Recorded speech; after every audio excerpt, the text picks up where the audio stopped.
a passo subiu até o Calvário. Gota a gota transpirou sua dor, mas este amor tão divino e incompreendido o guiou à cruz e ali morreu. Passo a passo subiu até o Calvário.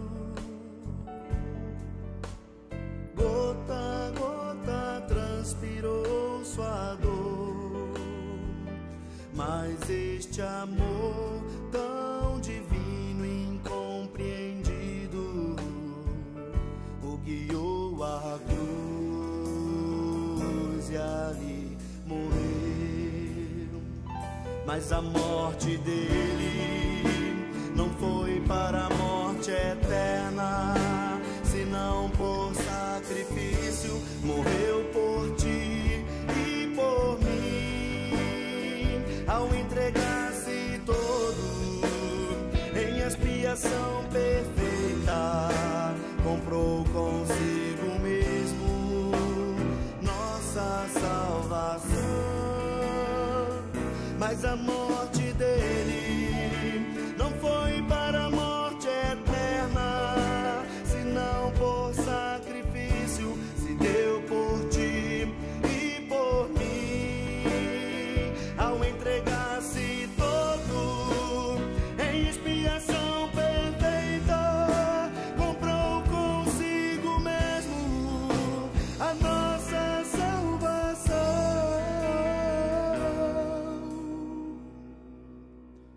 Passo a passo subiu até o Calvário. Gota a gota transpirou sua dor, mas este amor tão divino e incompreendido o guiou à cruz e ali morreu. Mas a morte dele não foi para a morte eterna, senão por sacrifício. Se deu por ti e por mim, ao entregar-se todo em expiação perfeita, comprou consigo mesmo nossa salvação. Mas a morte dele não foi para a morte eterna, senão por sacrifício. Se deu por ti e por mim, ao entregar-se todo em expiação perfeita, comprou consigo mesmo a nossa salvação.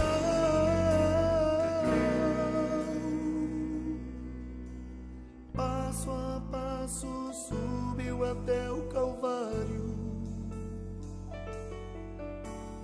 Gota a gota transpirou sua dor, mas este amor tão divino e incompreendido o guiou à cruz e ali morreu.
não me abandonará.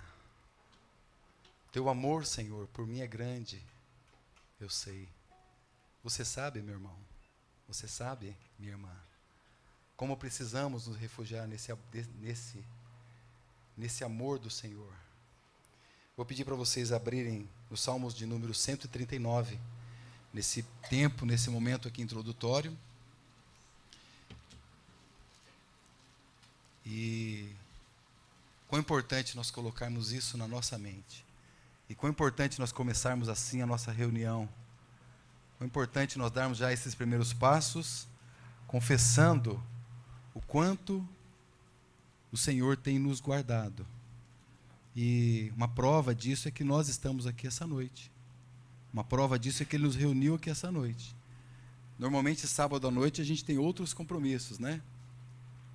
Ou não temos nenhum compromisso, que já é um compromisso. Mas que bom, semana passada, viu, César, já te dando aqui as boas-vindas, o irmão estava falando, mas por que não começou na sexta-feira, né?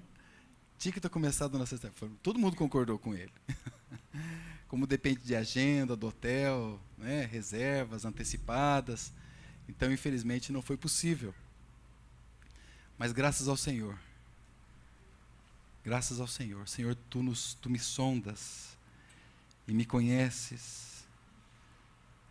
Sabes quando me assento, quando me levanto. De longe o Senhor penetra os meus pensamentos, esquadrinhas o meu andar, o meu deitar. O Senhor conhece todos os meus caminhos. A palavra nem me chegou à boca. E o Senhor já conhece todas as minhas palavras. Tu me cercas, ó Senhor, por detrás e por diante. Mas não acabou aí. E o Senhor coloca as suas mãos sobre mim. O Senhor coloca as suas mãos sobre você. Senhor, nós pedimos, Senhor Deus, as tuas mãos sobre a nossa mente nessa noite. Sobre a nossa cabeça nessa noite. Nos abençoando, guardando o nosso coração. A palavra de Deus vai ser anunciada essa noite. Ela precisa ser anunciada. Nós precisamos da palavra do Senhor. Nós não, irmãos, nós não sobrevivemos. Pensa nisso. Se você teve uma experiência genuína com o Senhor, você não sobrevive sem a palavra de Deus. Você nem sobrevive sem nenhuma dessas letras que aqui estão. A palavra é o nosso alimento. E nós estamos aqui por causa da palavra, do falar do Senhor. Que o Senhor possa usar o nosso irmão desimpedidamente nessa noite para falar ao seu povo, para nos falar, para comunicar aquilo que o nosso Deus tem para nós essa noite. Que Ele tenha toda a liberdade. Eu queria que você, no teu coração, nós vamos orar, mas que você desse essa abertura no coração. Porque muitas vezes o nosso coração está fechado, está aberto para isso aqui. Senhor, me abençoa, isso aqui eu quero. Aí quando vem uma outra palavra, mas mudou, agora já são outros tempos, né? A gente tem um monte de desculpas. Senhor, eu quero toda a tua palavra. Amém? Amém, irmãos? Queremos toda a palavra do Senhor. Que Ele possa, então, encontrar os nossos corações totalmente escancarados para a verdade que nessa noite vai ser pregada aqui.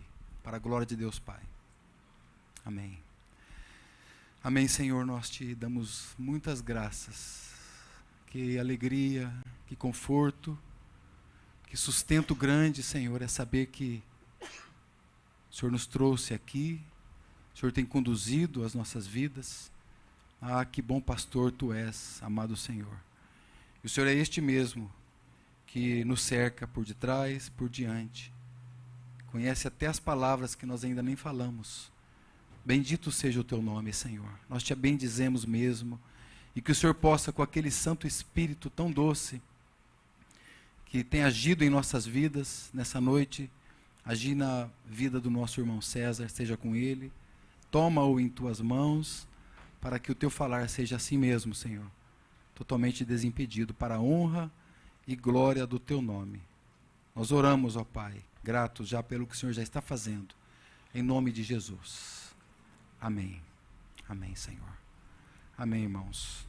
Cântico de número 13. Vim para adorar-te, vim para prostrar-me, eu vim para dizer que tu és o meu Deus. Amém.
Amém, Senhor. Irmãos, nós vamos louvar ao Senhor neste momento com cânticos que exaltam a pessoa do Senhor. Então esse é o momento, meu irmão, de você abrir sua boca, porque o Senhor está aqui. Amém. E nós estamos aqui para nos derramar diante dele.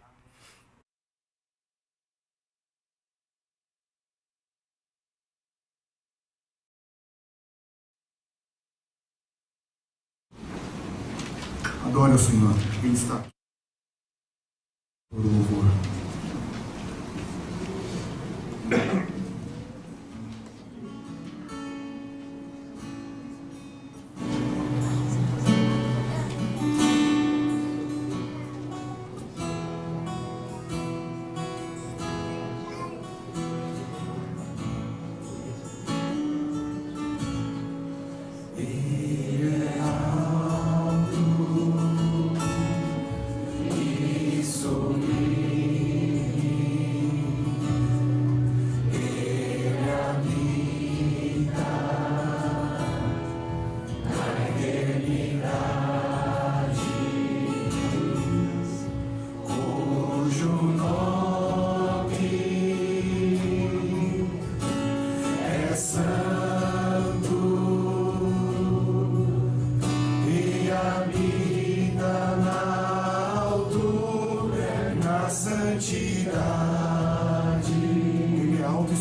Oi. Pronto. Boa noite, irmãos. Que bom estar aqui com os irmãos. E Ele é digno de toda adoração, né? Nome sobre todo nome. Não há nome igual. Único. O admirável das nações. Quem é semelhante a Ele, né? Ele passeia em nosso meio, de acordo com o Apocalipse. Ele está aqui. E de acordo com o Salmo 133, derramando a bênção e a vida. Amém? Amém. Irmãos, nós vamos iniciar um tema delicado. Nós não vamos encerrar nessas 2 reuniões, hoje e amanhã.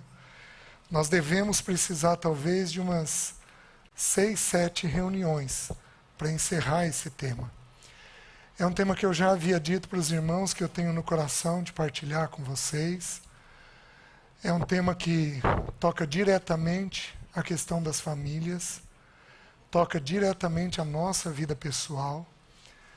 É um tema pouquíssimo estudado na Igreja de Deus, mas pouquíssimo estudado. É um tema sério e muito delicado. Nós vamos começar a estudar a respeito de dinheiro. É um tema que toca a vida de todos nós. É um tema que abençoa muito ou faz muito estrago. Mas muito, né? Para quem é habituado com aconselhamento, sabe que aconselhar problemas financeiros é muito difícil. Porque enquanto alguns problemas eles são emergenciais, o problema financeiro ele afasta o casal um dia de cada vez. Afasta pais e filhos um dia de cada vez. E depois de 2, 3 anos, as pessoas estão tão distantes que elas têm dificuldade de fazer o caminho de volta. Então o tema é por demais sério, né? E eu gostaria de iniciar hoje à noite o estudo disso. Nós vamos criar uma base hoje, amanhã, e eu vou vasculhar muitos textos bíblicos com os irmãos. Então nós vamos usar bastante a Bíblia, vasculhar bastante as Escrituras. Se algum irmão precisar e tiver interesse no esboço, para você ir olhando os textos para os próximos estudos, não tem problema nenhum. Eu combino com um dos irmãos aí, talvez com o Maurício Garcia, alguns dos irmãos, o Ricardo. Eu passo o esboço, vocês vão olhando os textos para quando a gente for estudar, a gente ter um pouquinho mais de clareza a respeito deles. Amém? Como o tema é sério, e ainda que não fosse, nós vamos nos colocar de pé. Nós vamos de 2 em 2, 3 em 3, nos reunir e vamos orar. Por isso, vamos apresentar a vida de vocês e a minha vida diante do Senhor. Vamos lá? Vamos todos nós levantar um clamor.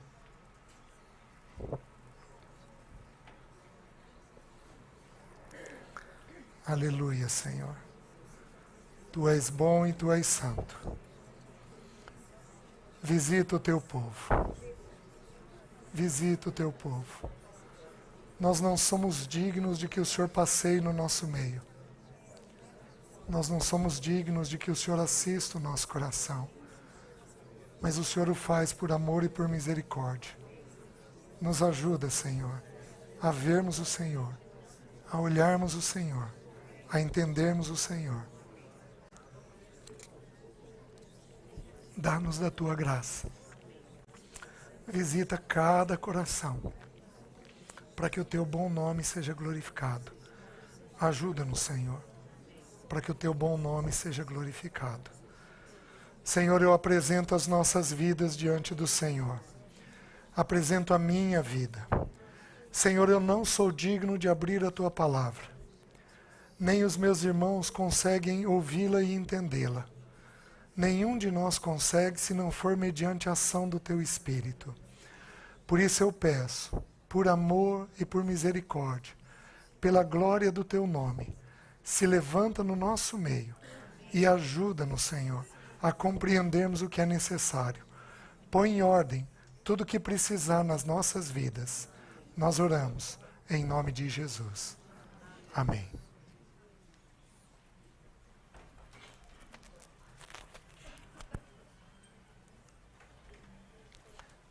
Meus queridos, o tema básico das Escrituras é fé ou salvação. É o tema central das Escrituras, certo? Nós temos cerca de 205 versículos na Bíblia sobre fé. E nós temos 208 versículos na Bíblia sobre salvação. Então, o tema central expressa mais ou menos esse número de versículos. Só que nós temos 2085 versículos na Bíblia que tratam de dinheiro. Digamos assim, fé e salvação tira o dízimo. É muito texto bíblico. Os estudiosos dizem, eu nunca fiz a verificação, mas são grupos bem sólidos que trazem essa noção. Os estudiosos dizem que é cerca de 1/4 dos versículos da Bíblia, que tratam de dinheiro, de propriedade, do uso do dinheiro, das atitudes do nosso coração, de dívida, e vai por aí afora, dos temas em geral sobre dinheiro. Um homem irritado, que homem aqui é irritado? Levanta a mão.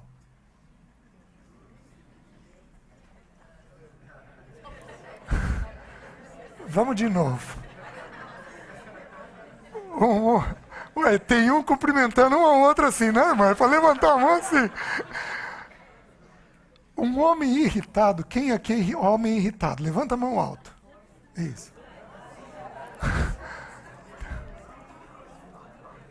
Queridos, uma das primeiras coisas que a gente investiga é dívida. É aperto financeiro. É apreensão com dinheiro. É uma das primeiras coisas que a gente investiga. O tema do dinheiro, ele é um tema que produz muito estrago na vida. Eu pedi para o Antoniel colocar como título, dinheiro como bênção ou maldição.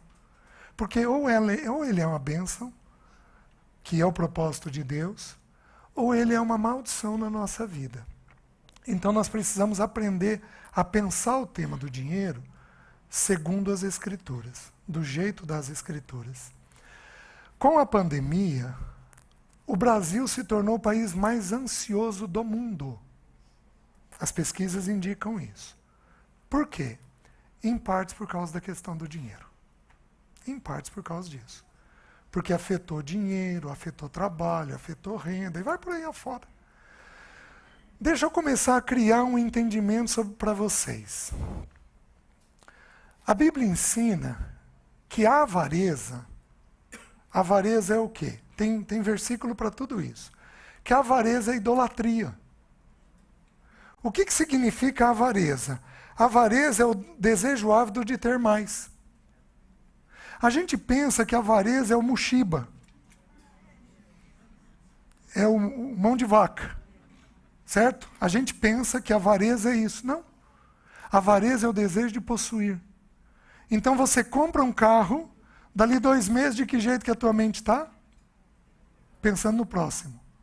Você não tem satisfação. O nome disso é avareza. Desejo de possuir. Uma mulher compra um sapato, ou 2 ou 3, e ela não se satisfaz. E aí, na semana seguinte, ela já está no shopping olhando outros sapatos. Qual é o nome disso? Avareza. E a Bíblia diz que a avareza é idolatria. Abram lá em Colossenses 3:5. Desculpa, 1 Coríntios 10:14. Deixa eu dar na sequência. Eu falei que nós vamos vasculhar as Escrituras. 1 Coríntios 10:14. Diz assim: portanto, meus amados, fugi da idolatria. Qual é a ordem? Foge da idolatria. Existem pecados que a Bíblia não dá espaço. Então, a expressão fugir é usada 3 vezes no Novo Testamento. É usada em 1 Coríntios 6, sobre sexualidade, que diz assim: foge da imoralidade, da impureza. Sexo Se você quiser, se você tiver pensamentos inadequados, porque tem pensamento que é correto dele, dentro do casamento e tudo, o único jeito é fugir, não tem jeito. Aí ele vai fugir, aí ele vai falar, foge da idolatria, em 1 Coríntios 10, e depois em Timóteo, capítulo 2, 2 Timóteo 2, 22, ele vai falar, foge das paixões da mocidade. São 3 coisas que a gente precisa ter essa atitude de fuga. Só que com relação ao dinheiro, ele diz que é para nós fugirmos. Não tem alternativa. É para a gente fugir. Só que vejam, Colossenses 3, 5.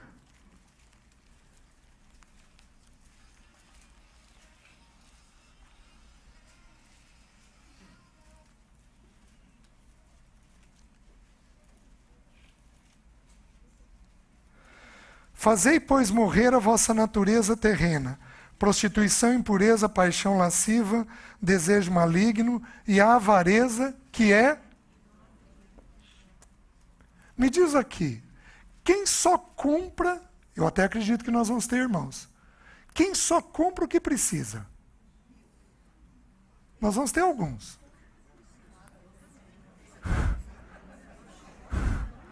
Um parceiro que só compra o que precisa é de dar raiva, não é?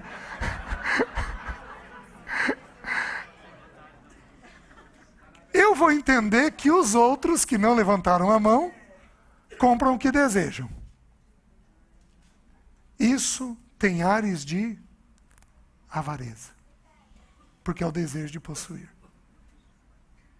Os irmãos estão entendendo? Isso envolve o coração de todos nós. Mas de todos nós, certo?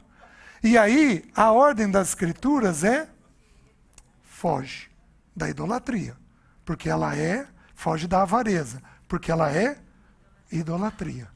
Então, é nos prostrarmos diante de um ídolo. Só que, presta atenção, olha a expressão de Jesus em Lucas 12, 15. Lucas 12, 15.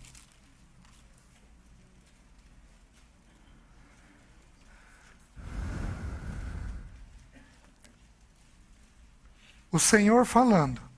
Então lhes recomendou, tende cuidado e guardai-vos de toda e qualquer avareza, porque a vida de um homem não consiste na abundância dos bens que possui. Então Jesus está qualificando como é que é a avareza. A gente tem a tendência de achar que a gente é mais feliz com aquelas coisas que a gente possui. Vocês estão me entendendo? É o que ronda o coração de todos nós aqui. De todos nós. Só que, como o tema envolve idolatria, eu preciso dizer isso para os irmãos. Eu preciso citar para os irmãos 1 Coríntios capítulo 8. Abram lá.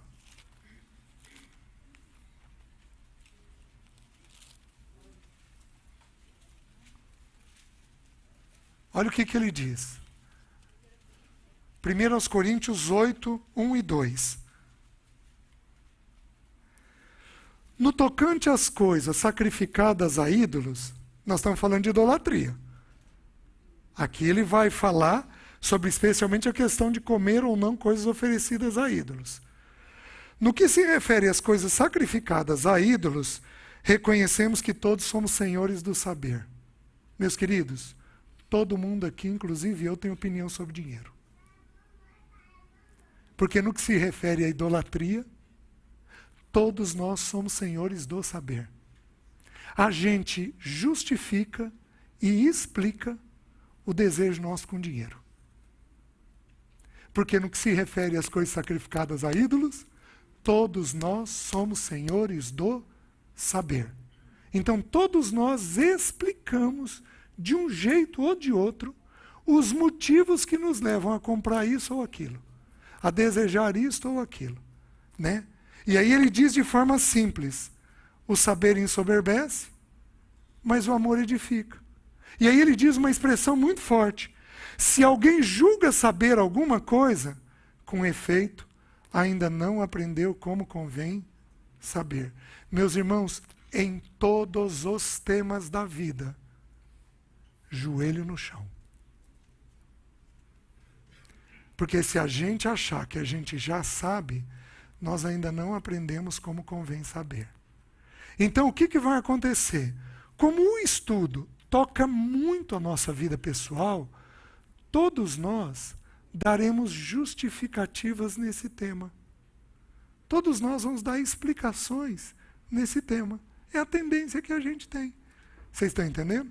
Tanto para segurar, para ser avarento, quanto para comprar e ser avalento pelo desejo de possuir. Então você pode segurar e ter o desejo de guardar, guardar, guardar, isso é avareza, quanto você pode possuir, possuir, possuir, e isso também é avareza do mesmo jeito nas Escrituras. O problema é que, como envolve ídolo, nós somos senhores do saber. As irmãs vão me entender. Quantas vezes o teu marido justificou uma compra indevida? Mas vamos inverter. Quantas vezes as irmãs não justificaram uma compra indevida? Não, querido, por causa disso, por causa disso, por causa disso, acho que é pro filho. E a gente simplesmente não consulta o Senhor. Queridos, se a Bíblia manda a gente orar por tudo, nós deveríamos orar por todas as nossas compras. Tudo. Vamos sair comprar uma roupa? Senhor, nos dá direção, nos dá graça, nos leva ao lugar certo, nos apresenta para o vendedor certo, nos dá uma compra justa, adequada.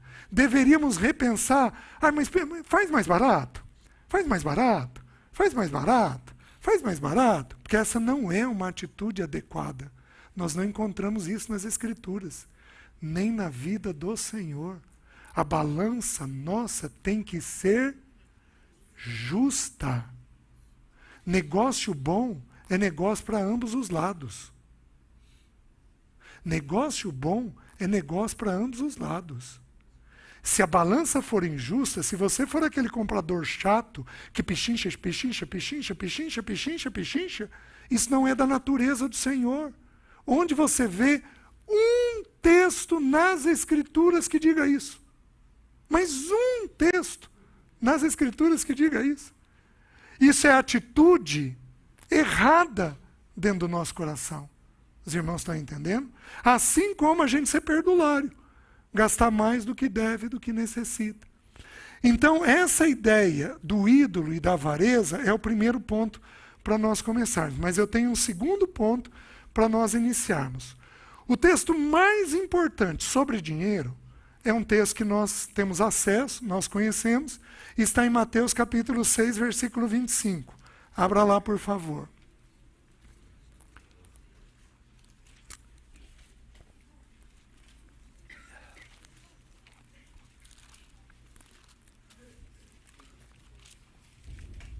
Desculpa, 24. Ninguém pode servir a dois senhores, porque ou há de aborrecer-se de um e amar ao outro, ou se devotará a um e desprezará o outro. Não podeis servir a Deus e às riquezas, a Mamon. Meus queridos, Mamon foi qualificado como um senhor. Mamon foi qualificado como um senhor. A palavra senhor, usada aqui, é kurios, no grego. É a mesma palavra usada para Senhor Deus. O que significa? Aquele a quem todas as pessoas ou todas as coisas, aquele a quem uma pessoa ou coisa pertence, sobre o qual ele tem o poder de decisão. Mestre, Senhor. Então, o que é um Senhor Deus? Vamos pensar em Deus. Deixa eu fazer uma coisa. Vem aqui. O que é Deus? O texto está dizendo, é kurios. Aquele a quem todas as coisas e todas as pessoas pertencem. Então, Deus é dono dessa cadeira. Se Deus quiser pegar essa cadeira e colocar aqui, Ele pode fazer agora. Ele faz ela flutuar e vir para cá. Se Deus quiser mandar um anjo para pegar ela e remover, Deus faz, porque tudo é de Deus. Então Deus tem todas as coisas dessa terra. Isto é curioso, certo? Só que Deus também tem todas as pessoas desta terra. E Deus faz as pessoas decidirem do jeito dele. Então Deus faz isso daqui. Faz aqui. Se quiser gerar humildade, faz isso. Se deixar ele ser soberbo, vai fazer isso. Obrigado. O problema é que dinheiro é curioso. Dinheiro pega, o mesmo irmão faz isso daqui. Porque para cá, ele não vai fazer. Ele vai gerando essa sensação dentro da pessoa. A palavra Senhor para dinheiro, para mamon, é a mesma palavra Senhor para o Senhor Deus. É a mesma palavra. E aqui, meditando esses dias, tem uma coisa curiosa. Eu nunca tinha me tocado, mas me preparando para o estudo, o que eu me toquei? Eu me toquei que Satanás é chamado de príncipe. O que é um príncipe? No original grego, é um governador, um chefe. Aí eu te pergunto, quem é maior? O senhor ou o príncipe? Aí mudou um pouquinho, mudou não, aprofundou na minha mente o jeito de pensar. Por quê? Porque Satanás, ele está debaixo de um Senhor, que é Deus. Mas Deus permitiu que o dinheiro é quem tivesse poder de mando. Então Satanás toma este Senhor e induz a nossa mente para onde ele quer. Satanás usa profundamente o dinheiro para atrapalhar a nossa vida. Vocês estão me entendendo? Ele é um príncipe deste mundo, mas há um senhor neste mundo, que é o dinheiro. Só que nós sabemos que a nossa luta, o nosso inimigo, o dinheiro não é qualificado como um inimigo. Satanás é qualificado como um inimigo. Então o dinheiro, ele está para nós como um senhor. Mas Satanás, como nosso inimigo, ele se apropria desse senhor e usa este senhor na nossa vida, da maneira e do jeito que ele quer. Vocês estão me entendendo? Por isso que o mundo, para nós, a tradução no grego para mundo é cosmos, que significa aparência. O que Satanás faz? Toma o dinheiro e gera para nós uma aparência. Vocês estão me entendendo? E a gente fica iludido nesta aparência. Ele é príncipe do mundo, mas ele se utiliza deste Senhor. Ele é inimigo da nossa alma, mas ele se utiliza deste Senhor para trabalhar a nossa vida. Os irmãos estão entendendo? Meus queridos, dinheiro é um tema que nós temos que pôr o joelho no chão. Até porque, nós vamos ver ali na frente, a Bíblia diz assim, que o amor ao dinheiro é a raiz de todos os males. Não está dizendo que é o dinheiro. Não está dizendo que é o diabo. Está dizendo que é essa atitude de amor, de avareza, porque no grego a expressão ali cai em avareza, é esta atitude de avareza que é encontrado dentro de nós, que é a raiz de todos os males. Quantos filhos nossos são problemáticos porque os pais trabalharam demais? Mas não é nenhum nem dois. Vocês estão entendendo? Então a gente precisa aprender a rever isso. Mas tem uma curiosidade, eu estou um pouco cansado, eu estou vindo de um encontro do fim de semana passado, então eu posso errar no que eu vou falar. Se não me engano, o André Murray, ele tem um livreto chamado Dinheiro, acho que é dele. E ele diz uma coisa interessante, ele diz que o dinheiro não é uma personalidade, não é uma pessoa, o dinheiro é uma entidade. O que é uma entidade? Uma entidade tem duas expressões. É uma pessoa jurídica, ou pública ou privada, dotada de personalidade jurídica. Então, por exemplo, vamos criar a entidade do Londrina Futebol Clube. Então, o Londrina Futebol Clube tem uma essência. Eles pensam no quê? Futebol. Eles pensam em ganhar campeonato. Tudo o que eles pensam, tudo que esta entidade pública vai pensar, tem a essência do futebol. Faz sentido para os irmãos? Vamos montar uma ONG para favorecer menores abandonados. Esta ONG, a essência dela é pensar em como ajudar aqueles menores abandonados. Então, toda entidade criada, pública ou privada, toda entidade, ela tem uma essência, ela pensa de uma maneira. O dinheiro tem personalidade.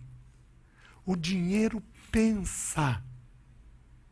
O dinheiro deseja, ele tem uma essência dentro dele, que pode, dependendo da nossa decisão, ser voltada para coisa boa ou para coisa ruim. Mas aonde a gente costuma ouvir essa palavra entidade? Para a questão religiosa. Especialmente aqueles que vieram de ambientes avivados, né? Ah, não, tem aquela entidade, aquele demônio chamado isso, chamado aquilo, e dão nome lá para os demônios. Então os demônios têm esses nomes e eles são chamados de entidade. O que quer dizer? É aquele ou aquilo que tem existência distinta e independente, podendo ser real ou imaginário. Então, o dinheiro, ele não é uma pessoa, mas ele é uma entidade com personalidade. E ele tem uma essência e um pensamento dentro dele. Meus queridos, não é uma nota, nem um pix. É um senhor. É uma entidade que pensa, que entra na tua cabeça e leva para cá ou leva para lá. Quantos homens de Deus caíram depois que se envolveram mais com dinheiro? Mas não é nenhum nem dois. Aliás, nós temos uma curiosidade na Bíblia. Na Bíblia nós temos um único homem, uma única história, que pediu para aumentar o tempo de vida. Quem foi? O rei Ezequias. E aí, nós ouvimos muitas vezes que nós podemos orar pedindo para Deus acrescentar tempo de vida para nós. Certo? Nós ouvimos isso. Todos nós, de uma certa forma, já ouvimos isso. Deixa eu te explicar uma coisa. Deus é Senhor de vivos e mortos. O dia da nossa morte foi escrito quando a gente estava no ventre da nossa mãe. Tu me vistes a substância ainda informe, até 3 meses de vida. Tu me vistes a substância ainda informe, e no teu livro foram escritos todos os meus dias, cada um deles escrito e determinado quando nenhum deles havia ainda. Deus, no ventre da nossa mãe, conta o número dos nossos dias. Então, nós não temos na Bíblia nenhuma base para pedirmos para Deus acrescentar tempo de vida. Ah, César, mas Ezequias pediu e foi atendido. É uma verdade. Ezequias pediu e foi atendido. E aí, você vai chegar em casa e, se você tiver interesse, você vai estudar o tema. Você vai olhar Reis, Crônicas e Isaías, que conta a história do rei Ezequias. O que conta do rei Ezequias? Ele tinha 39 anos de idade. Ele era um homem de Deus. Um homem de Deus. E o ministério dele, o reinado dele, desculpem, só era comparado ao do rei Salomão. De tão próspero que foi. Ele era um homem extremamente bem-sucedido. O Senhor diz: põe em ordem a tua casa, porque certamente morrerás e não viverás. O que era para ele fazer? Pôr em ordem a... Ele tinha algum problema na casa. Ele tinha algum problema na casa, que nós não sabemos qual é, mas a Bíblia vai dar pistas para a gente depois. Ele vira do lado, chora, e pede ao Senhor mais tempo de vida. O Senhor fala com Isaías, que já está indo embora, faz o caminho de volta, volta até ele e diz, vou te acrescentar mais 15 anos de vida. 39 mais 15, ele morreu com 54 anos de vida. Certo? De que jeito que ele morreu? Afastado do Senhor. Soberbo. Seu filho, Manassés, que foi o pior rei de Israel, assumiu o reinado de Israel. Com que idade? 12 anos. Depois de 3 anos de cura, ele gerou Manassés.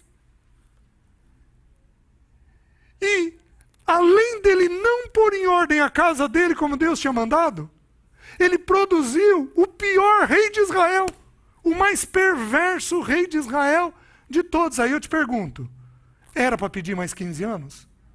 Por que a Bíblia conta a história? Porque vida e morte nós não questionamos diante de Deus. Ele sabe o tempo da gente nascer, ele sabe o tempo da gente morrer. E presta atenção, irmão, você não morre de câncer, de bala perdida, de acidente de carro, de mal súbito. Você não morre de nada disso. Você só vai morrer de uma coisa: do dia que Deus escreveu. Do jeito que Deus vai te chamar, ele é muito criativo. Pode te chamar de um jeito fácil, pode te chamar de um jeito difícil. E eu estou para dizer uma coisa. Tem textos na Bíblia que sugerem que não é o corpo que morre. É Deus que chama o espírito. E aí o corpo morre. Porque o que deu vida para Adão? Ele soprou o espírito. E o espírito e o corpo passou a ter vida. Vocês estão me entendendo? E o homem se tornou alma vivente. Vocês se lembram de Eliseu? Vocês se lembram de Elias? E o espírito tornou aquelas crianças. Então, lembra de Eclesiastes, o texto bíblico, quando ele diz algo interessante? E o espírito torna a Deus e o pó volta ao pó. O que faz primeiro? O espírito. Gente, que descanso. Antes disso daqui morrer, abrimos os olhos lá. Que descanso eterno. Então, o Senhor é uma coisa extrema. Esse Senhor chamado dinheiro é uma coisa extremamente questionável. O que Ezequias fez naquele tempo? Foi tornar o reino próspero. E ele se ensoberbeceu. Por isso, presta atenção no que eu vou te dizer. Deixa Deus definir o quanto você precisa ter de dinheiro. Deixa Deus definir o quanto você precisa ter de dinheiro. Porque você não sabe como você vai lidar com dinheiro. Meus queridos, se eu tivesse 20 anos atrás o salário que eu tenho hoje, eu teria estragado meus filhos. O que Deus fez? Me pôs aperto. E no aperto, meus filhos cresceram bem. Teve ocasião deles dividirem um sorvete. Cada um dava uma lambida. Traumatizou? Eles nem lembram. Vocês estão entendendo? Não traumatiza. Mas colocarmos a mão naquilo que Deus não tem para nós pode gerar problema. O maná, ele era uma expressão de Cristo. Mas o maná também era uma provisão do Senhor. Faz sentido? O maná simbolicamente, tipologicamente, o maná representava Cristo. A gente vê base disso lá em João capítulo 6. Eu sou o pão vivo que desceu do céu. Vossos pais comeram do maná no deserto, mas eu sou o pão vivo que desceu do céu. Então o maná tipificava Cristo. Mas o maná também é uma prova do sustento de Deus. Qual era a proibição? Não peguem mais do que é necessário. Porque senão cheirava mal e dava bicho. Presta atenção. Não faça um negócio que Deus não tem para você. Porque vai cheirar mal e vai dar bicho. Vocês entendem? Tudo que envolve dinheiro precisa ter esse temor nosso diante de Deus. certo? Vamos avançar um pouco? Como que Deus governa o mundo? Vamos tentar entender como é que Deus governa essa questão financeira. Abram em Levítico 25, 23.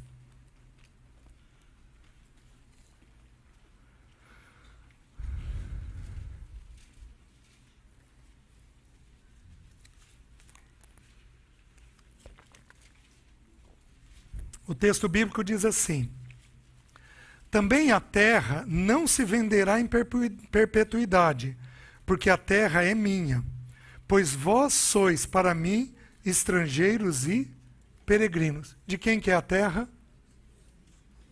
Do Senhor. Sabe aquele terreno que você deseja comprar? De quem que é? Eu tive um irmão, tem irmãos que são muito simples, é delicioso de ver.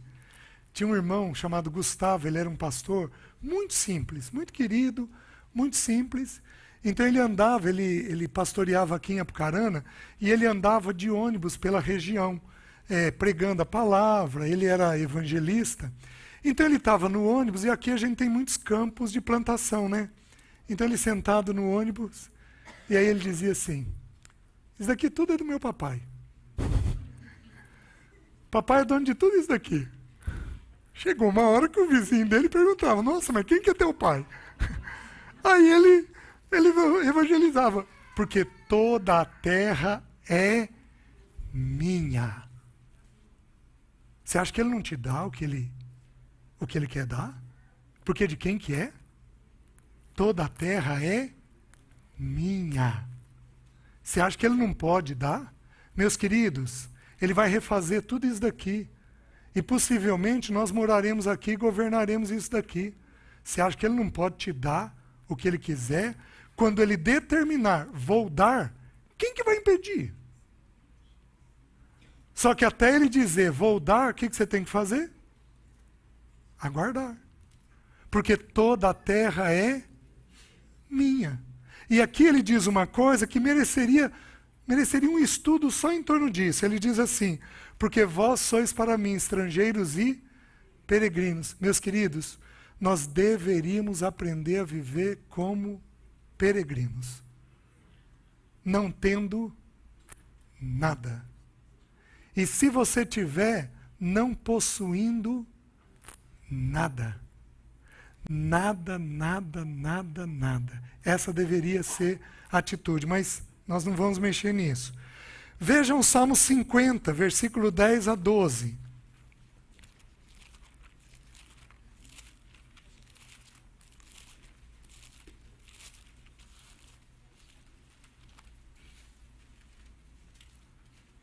Diz assim: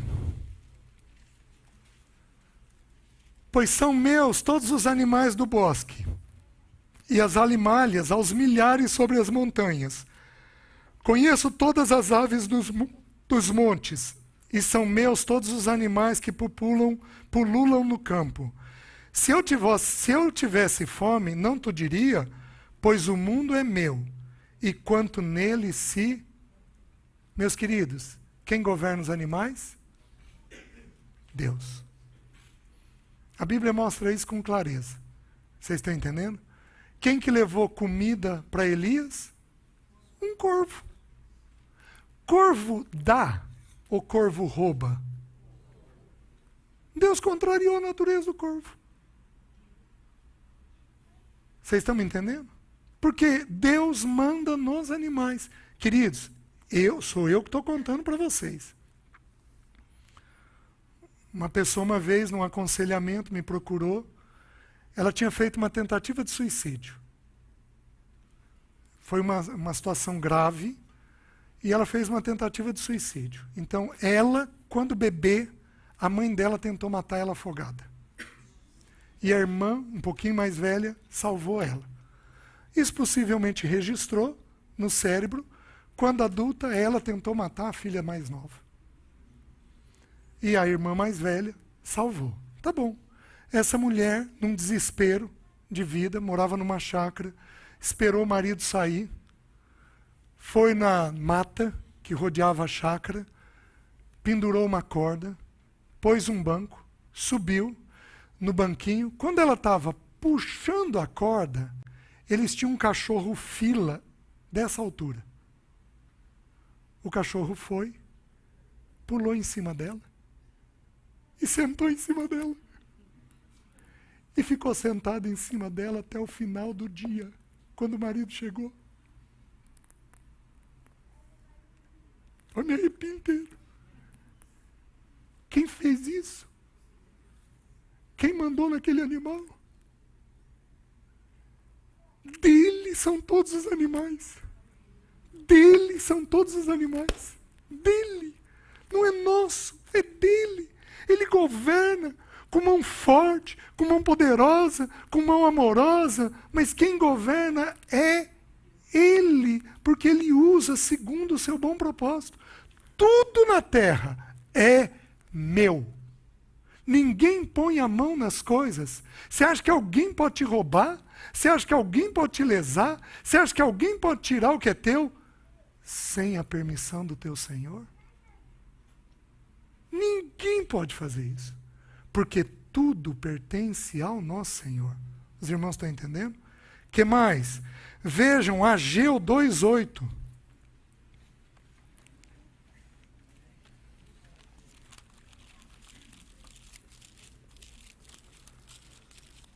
Ageu 2:8. O que diz lá? Minha é a prata, meu é o ouro, diz o Senhor dos exércitos. É de quem? Dele.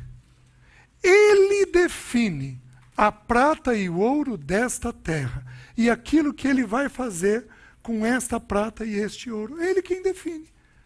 Ele quem define como vai dar, do jeito que vai dar, da maneira que vai dar.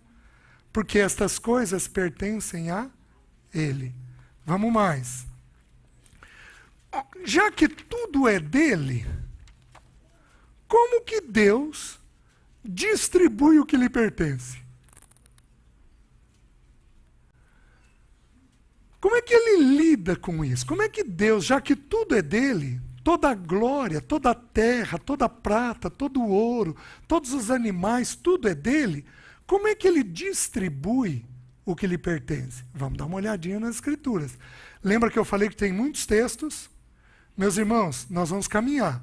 Nós vamos ver como Deus distribui, nós vamos ver como Deus cuida dos seus, nós vamos dar uma olhada da diferença de necessidade e desejo, nós vamos dar uma olhada de como ser um dispenseiro fiel daquilo que Deus nos deu, nós vamos olhar de como cuidar do nosso coração com relação ao dinheiro, nós vamos cuidar com as tendências que o nosso coração tem de errado com relação ao dinheiro, nós vamos falar de dívida. Nós vamos falar de dívida. Como é que a gente lida com dívida? O que a gente faz com dívida? E se o Senhor permitir, nós vamos falar de ser fiador.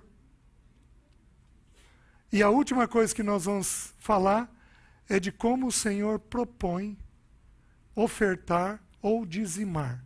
Nós vamos estudar um pouquinho a respeito disso. O que o Novo Testamento fala a respeito desse tema. Então nós temos chão pela frente, né?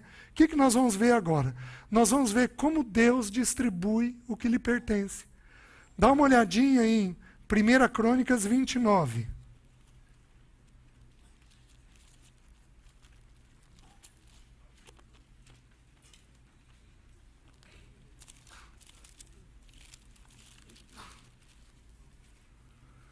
Versículo 11 e 12. Vamos começar com o 10. Pelo que Davi louvou ao Senhor perante a congregação toda e disse: Bendito és tu, Senhor, Deus de Israel, nosso Pai, de eternidade a eternidade. Teu, Senhor, é o poder e a grandeza, a honra, a vitória e a majestade. Porque teu é tudo quanto há nos céus e na terra. Teu, Senhor, é o reino, e tu te exaltaste por chefe sobre todos. Riquezas e glória vêm de ti. Tu dominas sobre tudo. Na tua mão há força e poder. Contigo está o engrandecer e a tudo dar graças. Riquezas e glória vêm de... Quem que dá? O Senhor. É Ele quem define o tamanho que nós vamos ter. Você está me entendendo? Meus irmãos, não tenham, num primeiro momento, não entendam num primeiro momento, que ter bastante dinheiro é privilégio. Porque a Bíblia não vai apresentar dessa maneira. Porque você tem mais responsabilidades diante de Deus. Então não tenha, num primeiro momento, que ser rico é uma dádiva. É uma dádiva quando vem do Senhor, mas é uma dádiva que deixa o coração da gente apreensivo. Por quê? Porque você tem que cuidar para não se ensoberbecer. Porque você corre o risco de se ensoberbecer mais facilmente. Lembra do Senhor falando com o povo de Israel? Eu vou intervir nos vossos inimigos para que vocês não sejam bem-sucedidos e digam, o meu braço e o meu poder fizeram isso. Porque aí vocês vão se afastar de mim. Dinheiro você tem que entender que vem do Senhor. Então, riquezas e glória vêm de ti. Então, com Davi foi assim. Olha com Ana, qual é a expressão? 1 Samuel, capítulo 2, versículos 6 e 7.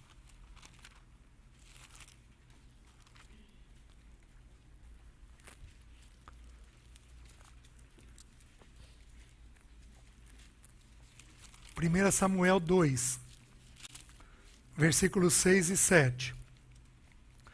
O Senhor é o que tira a vida e a dá, faz descer a sepultura e faz subir. O Senhor empobrece e enriquece, abaixa e também exalta. Quem que empobrece? Quem que enriquece?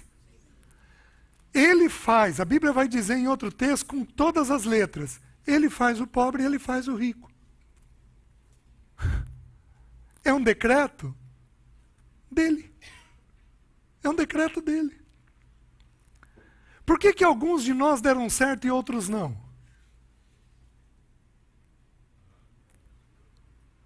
A gente pode ter o nosso braço e a nossa diligência. É uma verdade. Mas olha esse texto. Abram em Eclesiastes 9:11. Nossa, é maravilhoso.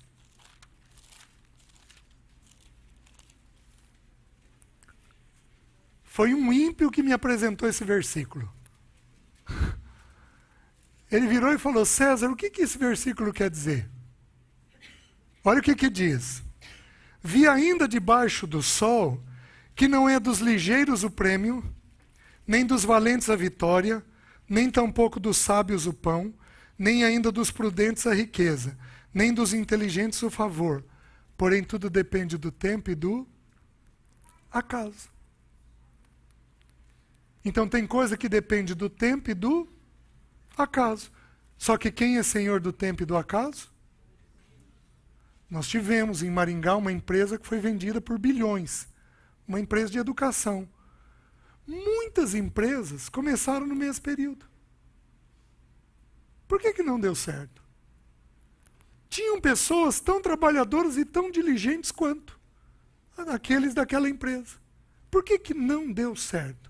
Não deu certo porque tudo depende do tempo e do acaso. Depende do Senhor favorecer ou não. É uma coisa impressionante. É uma verdade que nós temos que fazer a nossa parte. Mas também é uma verdade que o Senhor tem que dar o sim dele para aquilo prosperar. Vocês estão entendendo? Que mais? Vejam Jó, capítulo 1, versículo 20 e 22.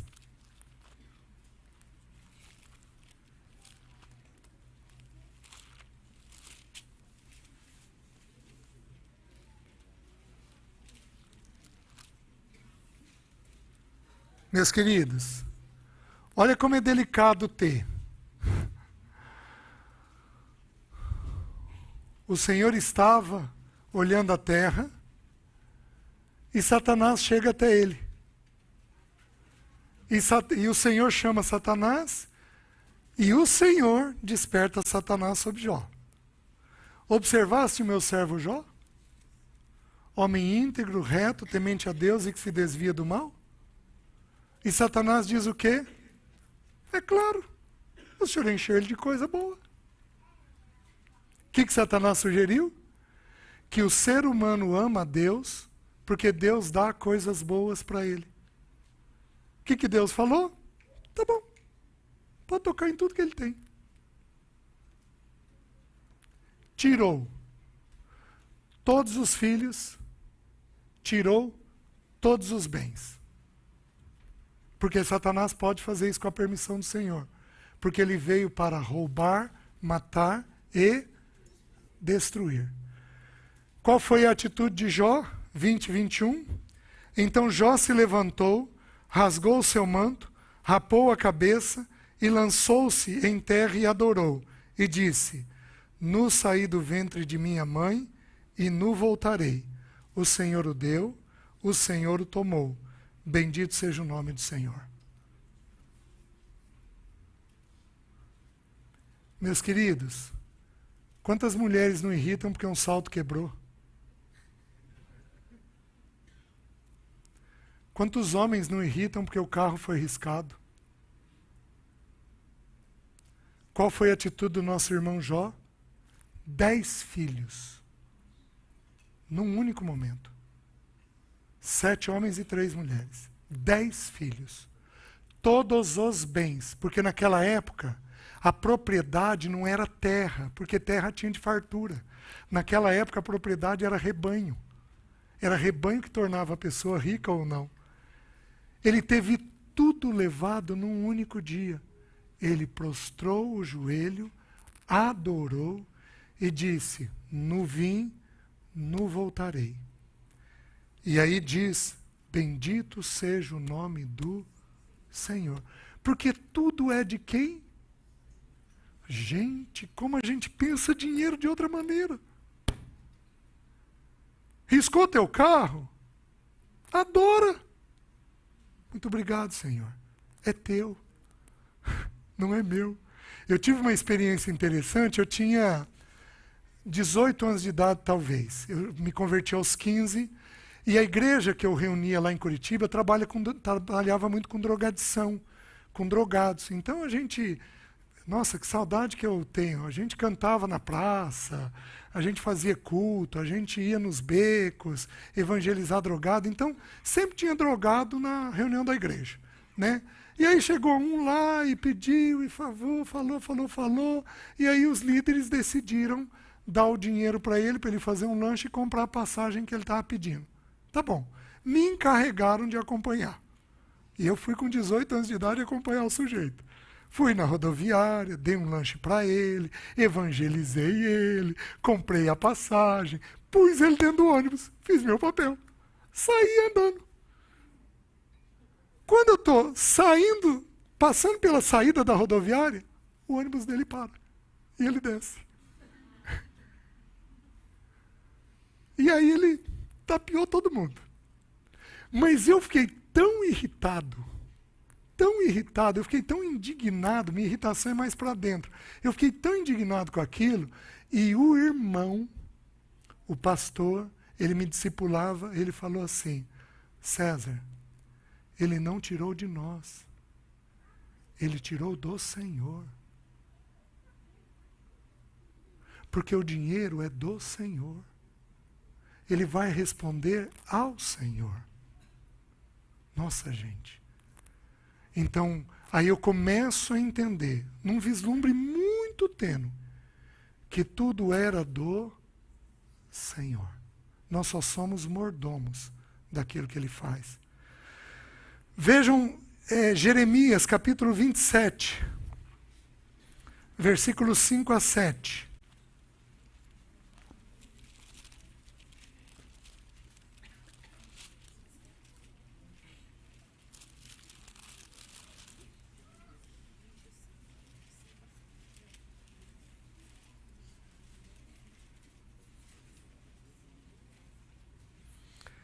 Versículo 5. Eu fiz a terra, o homem e os animais que estão sobre a face da terra, com o meu grande poder e com o meu braço estendido, e os dou àquele a quem for justo. Agora eu entregarei todas estas terras ao poder de Nabucodonosor, rei da Babilônia, meu servo. E também lhe dei os animais do campo para que o sirvam. Ele dá para quem ele quer. Putin, nesse momento, tem um poder enorme. Ele tem mais bombas nucleares do que os Estados Unidos. Quem deu esse poder para ele? O Senhor. Porque tudo é meu. E eu dou para quem eu quero. Vocês estão me entendendo? Esse é o ensino das Escrituras. Vejam, Provérbios 10, 22. Um texto importante.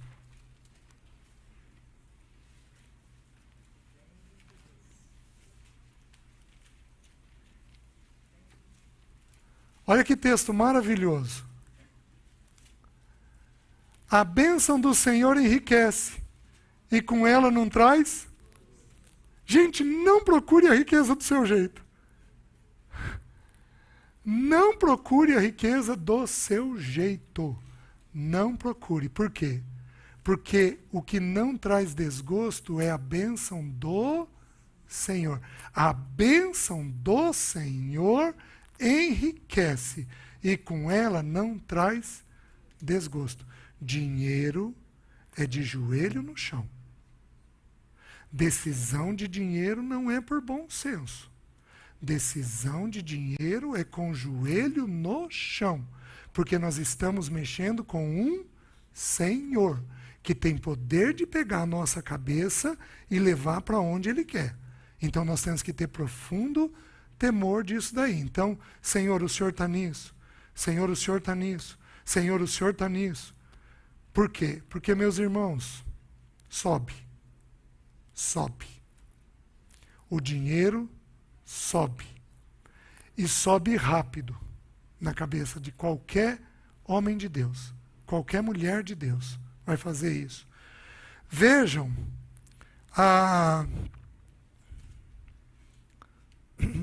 então, como Deus distribui o que lhe pertence? Vejam Provérbios 6, do versículo 6 ao 11. Então, nós estamos vendo como que Deus distribui o que lhe pertence. Olha o que diz. Vai ter com a formiga ao preguiçoso. Considera os seus caminhos e ser sábio. Não tendo ela chefe, nem oficial, nem comandante, no estio prepara o seu pão, na cega junta o seu mantimento. Ó preguiçoso, até quando ficarás deitado? Quando te levantarás do teu sono? Um pouco para dormir, um pouco para toscanejar, um pouco para encruzar os braços em repouso. Assim sobrevirá a tua pobreza, como um ladrão, e a tua necessidade, como um homem armado. Aqui ele está esclarecendo que ele faz o pobre e o rico, mas ele faz o pobre e o rico segundo a diligência ou a negligência. Nós. Preguiçoso pede para si a pobreza. Simples. Vocês estão me entendendo? O diligente, ele tem chance de prosperar. Mas o preguiçoso, ele vai pedir para si a pobreza. Assim sobrevirá a tua pobreza como um ladrão. Então, apesar de tudo prover do Senhor, o Senhor usa o nosso trabalho ou não. Aqui eu preciso fazer um parênteses. Eu vou iniciar e vou fechar, tá? Não chame teu filho de preguiçoso. Nem vou pedir para levantar a mão. Nem vou pedir. Não chame teu filho de preguiçoso. Por quê? Porque a preguiça é ponta final de corda. Preguiça é uma palavra que gruda. E a Bíblia ensina que assim como o homem o pensa, assim ele o é. Presta atenção. Um filho pode ser lento. Lento não é preguiça. Um filho pode ser acomodado. Acomodado não é preguiça. Um filho pode ser procrastinador. Procrastinador não é preguiça. E aí, então, o filho pode ser preguiçoso. Às vezes você pode pegar um filho lento e chamar ele de preguiçoso. Você está dando um tiro no pé. Teu e dele. Por quê? Porque ele sendo lento, ele tem o ritmo dele. Tem gente que tem um ritmo lento e que é diligente. Faz tudo o que precisa, mas faz no ritmo dele. Tem gente que é acomodado, às vezes por uma questão física, tem lá uma falta de química, tem lá uma vitamina deficiente. Você está entendendo? Por exemplo, a vitamina D muito baixa vai dar prostração. Ferritina muito alta ou muito baixa dá prostração. Aí o teu filho está... Ele consegue fazer isso daqui no controle. E não muito mais que isso. E às vezes... Mas está faltando motorzinho. Está faltando química.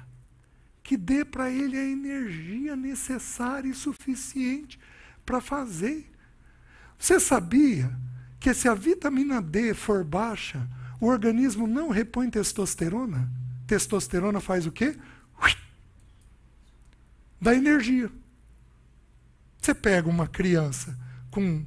Hoje a criançada não toma mais sol. Você pega uma criança com a vitamina D baixa, o que vai ter? Vai ter um problema de falta de energia. Então, tome muito cuidado.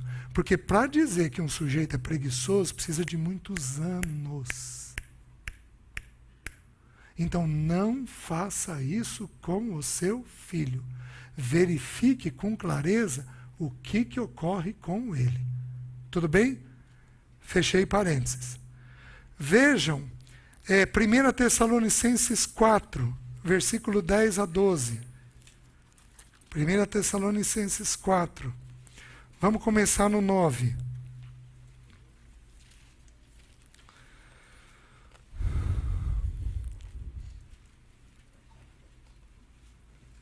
Diz assim: no tocante ao amor fraternal, não há necessidade de que eu vos escreva, porquanto vós mesmos estáis, por Deus, instruídos de como deveis amar-vos uns aos outros. E, na verdade, estáis praticando isto mesmo para com todos os irmãos em toda a Macedônia. Contudo, vos exortamos, irmãos, a progredirdes cada vez mais e a diligenciardes por viver tranquilamente, cuidar do que é vosso e trabalhar com as próprias mãos, como vos ordenamos, de modo que vos portei com dignidade para com os de fora e de nada venhais a precisar. Meus queridos, é para o homem e para a mulher de Deus trabalhar. E se você quiser depois dar uma olhadinha em Tessalonicenses, ele traz uma exortação que é para a gente se apartar de irmãos que não trabalham. Por quê? Porque um sujeito que não trabalha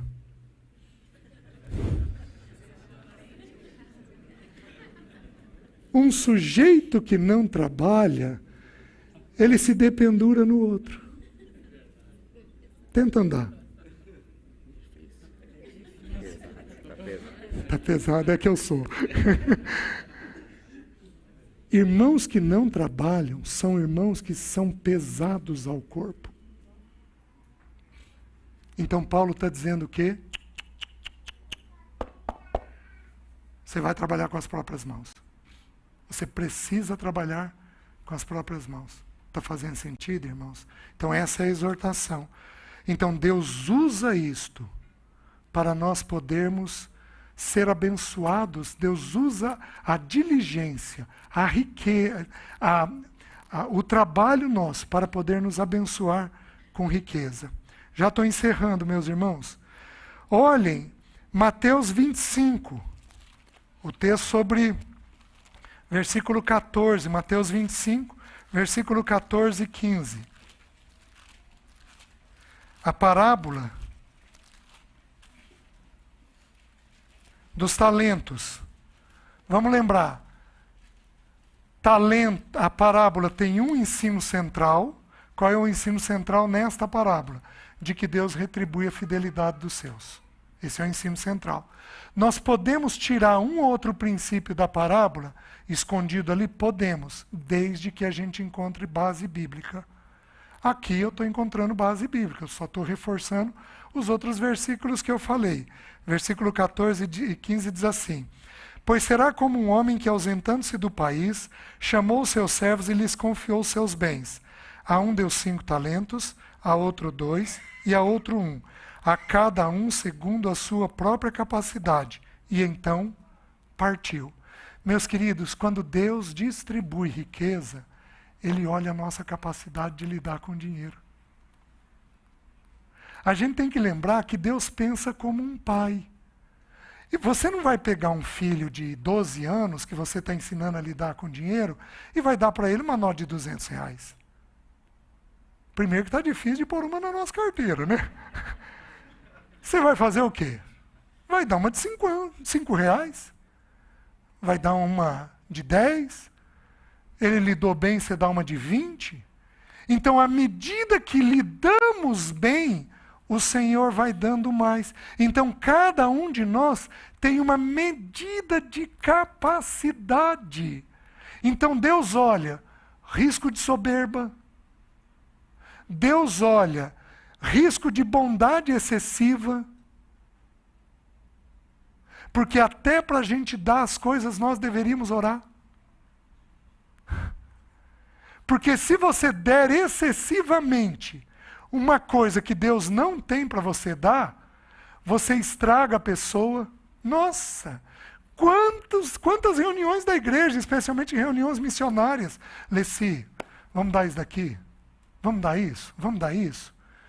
Aí não encontrava um acolhimento dentro do coração dela, a gente ia orar, 2 dias depois tinha desaparecido o coração. Ou seja, era nosso, não era do Senhor.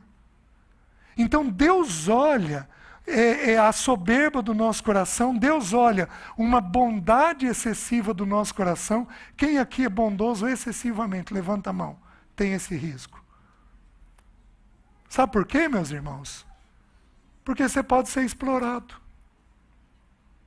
Você pode desenvolver relacionamentos utilitários. As pessoas vão grudar em você porque vão te usar. Então Deus olha se você tem a capacidade de lidar ou não com aquilo. E eu vou um pouco mais longe. Eu aprendi que até para receber oferta a gente tem que orar. Porque e se aquela oferta não tiver vindo do Senhor? Ô César, mas como assim? Deus pode te atrelar a algum irmão que vai ser prejudicial para você. Um irmão pode te dar um valor alto e depois querer pedir algum favor para você.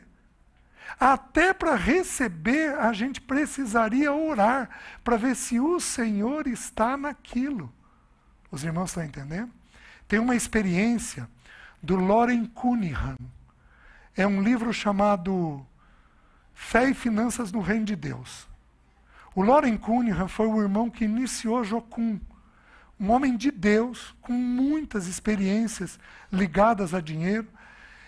Então eles estavam reunidos, se não me engano, no Havaí, e eles estavam levantando um grupo para ir para uma determinada ilha. Então eles gastaram muitos dias em oração e jejum, e aí levantaram as pessoas. Então foram muitos irmãos que se prontificaram aí como missionários para esse lugar. Tá bom. Cada irmão tinha que levantar o seu sustento. Então, muitos irmãos levantaram o seu sustento, com exceção de um jovem. Ele não conseguiu levantar sustento nenhum. E aí ele procurou o Loren Cunningham e a esposa, que eu não lembro qual era o nome dela, e falou: irmão Loren, eu tenho clareza da parte do Senhor que é para eu ir, mas irmão, eu não recebi nada. O Loren chamou a esposa dele à parte, oraram, porque eles tinham uma reserva para dar para o irmão. E Deus disse não. Não quero que você oferte. Tá bom. O irmão continuou orando, o jovenzinho. Chegou o dia deles viajarem.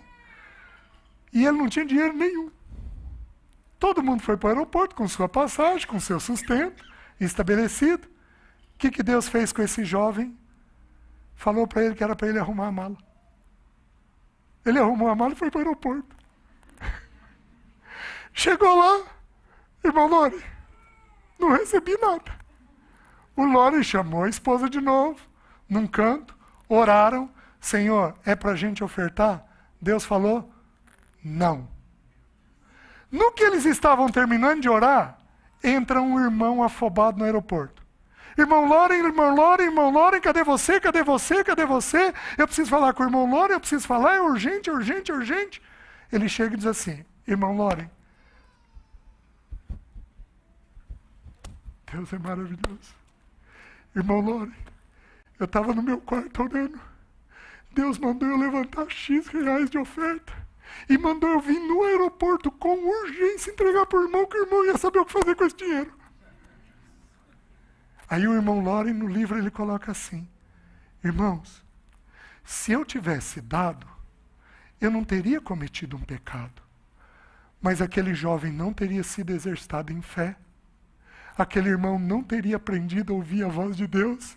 E eu não teria visto o milagre do Senhor. Então nós temos que submeter tudo que envolve dinheiro, nós precisamos submeter em oração. Por quê? Porque Ele nos dá segundo a nossa capacidade, segundo aquilo que necessitamos. Então, mesmo a bondade nossa, Ele supervisiona. E Ele sabe como devemos agir, como devemos fazer. Os irmãos estão entendendo? Então nós temos uma série de limitações dentro de nós. Não questione riqueza ou pobreza, não questione. O Senhor deu, louvado seja o teu nome. O Senhor não deu, louvado seja o teu nome. Não questione, é como vida e morte. Porque riqueza e pobreza vem do Senhor. Vocês estão me entendendo? Não questione da parte do Senhor, certo? Que mais? Provérbios 22, 4.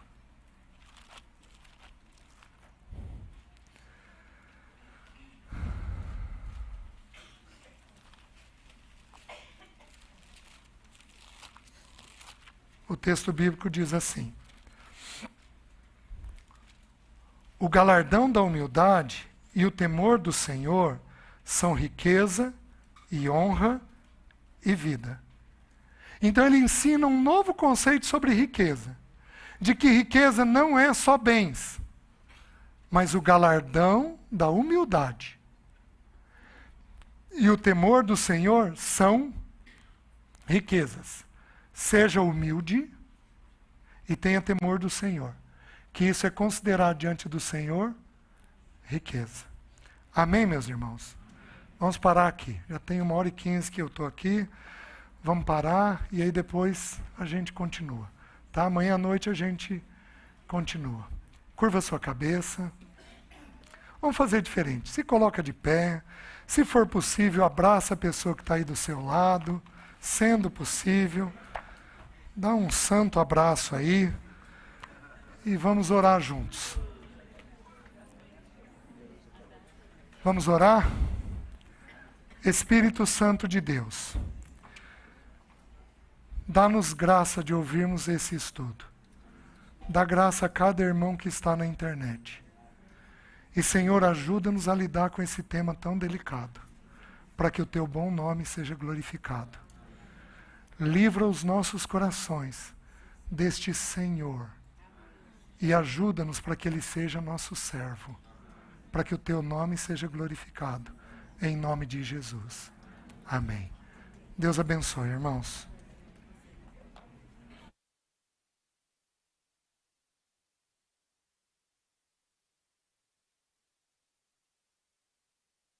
Adorar amanhã, mas acho que todo mundo sabe, né?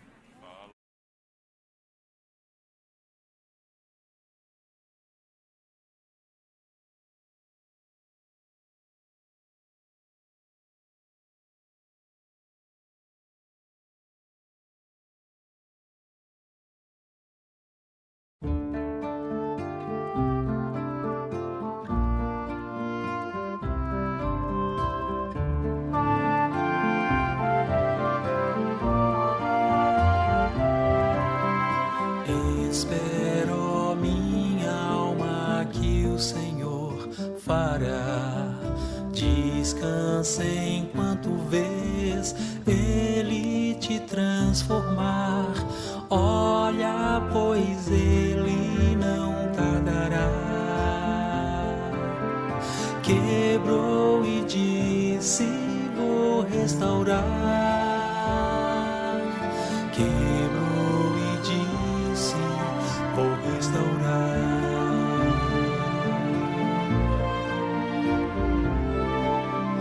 Meus pensamentos, meu ver e entender, minhas forças, meu alto confiar, orgulho e toda a independência do meu ser não mais vão me impedir.